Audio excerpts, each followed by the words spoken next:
मधुगिरी रोज असते? हा, रोज असते. वा वा वा वा. तरी किती लोक जेवत असतील? 1000-2000 असं यात्रेच्या प्रमाणे. हो ना. आणि प्रसादाला काय असतं? हा, तू विचार प्रसादाला. अरे चिन्मय, काय वरत काय करताय तुम्ही? त्यांना त्रास देतात मुलं? हा ठीक आहे. काय गप्पा मारत बसलाय? काय कंटाळात? खरं सांगायला गेलं तर हो. अरे श्री दत्तगुरूंच्या पायाशी आहोत आपण आणि कंटाळताय ते बघा. तू नव्हतास ना म्हणून. ओ अच्छा, असं का? बर बर बर. पण सौरभ दादा कुठे आहे? हा सौरभ, त्याला मी घेऊन येत होतो, पण तो इथं तिथं रेंगाळतो रे सारखा. असू दे, रमलाय ना, रमू दे.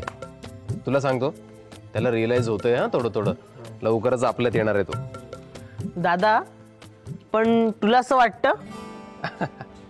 वाटायचं काय त्यात? श्री गुरूंच्या पायाशी काहीही अशक्य नाही मित्रा. काही होऊ शकतं. बरं चला, या निमित्ताने ना मला एक कथा आठवते, सांगू? तुमचा कंटाळाही जाईल. सांग ना दादा. म्हणजे श्री गुरु ज्यावेळी इथे गाणगापूर क्षेत्री आले, त्यावेळी तसे फारसे लोक त्यांना कोणी ओळखायचं नाही. त्यामुळे लोकांना कळायचं नाही की हे नक्की कोण आहेत. हा, पण ते असे तेजस्वी दिसायचे, कोणीतरी संन्यासी आहेत असं वाटायचं, आणि त्यामुळे लोक त्यांना आदर मात्र द्यायचे. पण दादा, या परिस्थितीत श्री गुरु इथे राहिले तरी कसे? भिक्षा मागून. हो, भिक्षा मागून. कसं आहे, आता स्वतःच अन्नदाता आहेत ते, त्यांना काय चरितार्थाची भीती. पण तरी भिक्षा मागायचे ते. मला तरी असं वाटतंय की लोकांपर्यंत पोहोचण्याचं हे निमित्त असावं, लोकांचं कल्याण करण्यासाठी. मग तसं केलं त्यांनी? हो, तसंच केलं त्यांनी. एक ब्राह्मण कुटुंब राहायचं इथे. त्यांच्याकडे ना एक फक्त म्हैस होती, जी वांज होती, दूध द्यायची नाही. बस त्यांची तेवढीच काय ती संपत्ती. ते दोघं जण कसाबसा आपला चरितार्थ चालवायचे. म्हणजे त्या म्हशीला नदीमधनं माती वगैरे ओढण्यासाठी लोक घेऊन जायचे, आणि त्याच्या बदल्यात काहीतरी अन्नधान्य या ब्राह्मण कुटुंबाला द्यायचे, आणि तेवढ्यावरच त्यांचं चालायचं. पण दादा, धान्य नाही मिळाले तर? तसंच झालं. त्यांच्या म्हशीला माती ओढण्याच्या कामासाठी कोणी नेलं नाही, आणि त्यांना धान्य मिळालं नाही. एक दिवस त्या ब्राह्मण दाम्पत्यावर उपाशी झोपण्याची वेळ आली, आणि श्रीगुरु त्यांच्याकडे गेले. अचानक श्रीगुरूंनी भिक्षा मागितली त्यांच्याकडे. आता ब्राह्मण पत्नीला असा प्रश्न पडला की भिक्षा द्यायची म्हणजे तरी काय, घरात तर काहीच नाही. मग तिने श्रीगुरूंनाच विचारलं. श्रीगुरूंनी सांगितलं की तुमच्याकडे जी म्हैस आहे तिचं दूध मला द्या. म्हैस तर वांज होती, दूध देत नव्हती. पण ब्राह्मण पत्नीनं श्रीगुरूंवरती पूर्ण विश्वास ठेवला, डोळे झाकून. ती सरळ गेली आणि म्हशीचं दूध काढायला सुरुवात केली. आणि काय आश्चर्य, म्हशीनं दूध दिलं भरपूर. श्रीगुरूंच्या कृपेने त्या दाम्पत्याचं दारिद्र्य मिटलं कायमचं. वा वा वा वा, किती छान आहे ना हे. हो ना.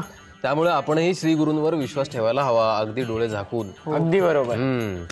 बरं चला, जरा लवकर जाऊया, लवकर झोपूया. आपल्याला पहाटे 2:45 उठून काकड आरतीला जायचंय उद्या. वा वा वा. चला चला चला चला. हा चला, गुरुजी, Gurudev Datta. Gurudev Datta.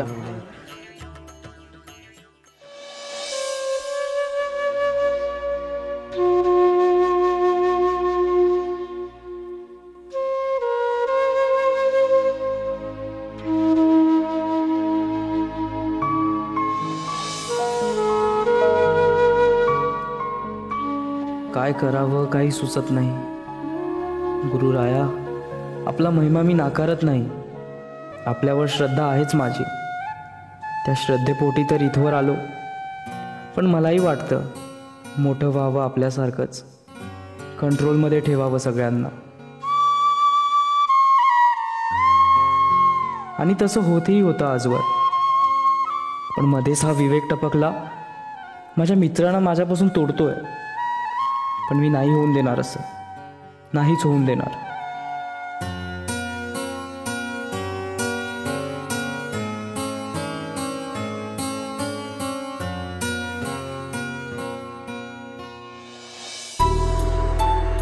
DN wind systems India प्रस्तुत श्री गुरुदेव दत्त या मालिकेतील आजचा प्रश्न आहे, गाणगापूरचं प्राचीन देवस्थान कोणतं? A.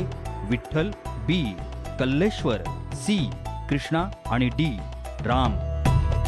या मालिकेत विचारल्या जाणाऱ्या 6ही प्रश्नांची उत्तरं एकाच पोस्टकार्डवर लिहून आमच्याकडे दिनांक 24 डिसेंबर 2016 पर्यंत पाठवावीत.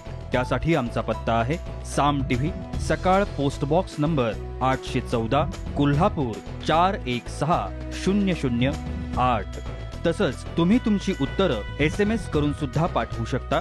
त्यासाठी टाईप करा SGD स्पेस तुमचा योग्य पर्याय ABC किंवा D स्पेस तुमचं नाव आणि तुमचा पत्ता आणि पाठवा 9902099020 या क्रमांकावर. पत्राद्वारे किंवा SMS द्वारे 6ही प्रश्नांची अचूक उत्तरं देणाऱ्या पहिल्या 5 भाग्यवान विजेत्यांना मिळणार आहे प्रत्येकी एक 100 ग्रॅम चांदीचं नाणं आणि नृसिंहवाडी इथे अभिषेकाची संधी. तर इतर 25 विजेत्यांना मिळणार आहे गुरुचरित्राची प्रत.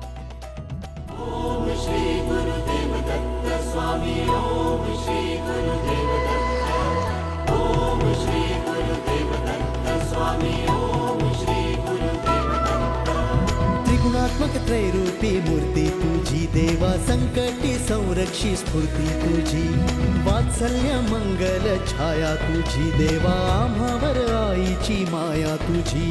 विश्वाचा करता तू, दुःखाचा हरता तू, सृष्टीचा अवघ्या तू पालनहार, आश्रयदाता तू, भीतांचा भ्राता तू, ये रे देवा लाव नौका तू पार. ओम श्री गुरुदेव दत्त स्वामी, ओम श्री गुरुदेव दत्त, ओम श्री गुरुदेव दत्त स्वामी, ओम श्री गुरुदेव दत्त, ओम श्री गुरुदेव दत्त.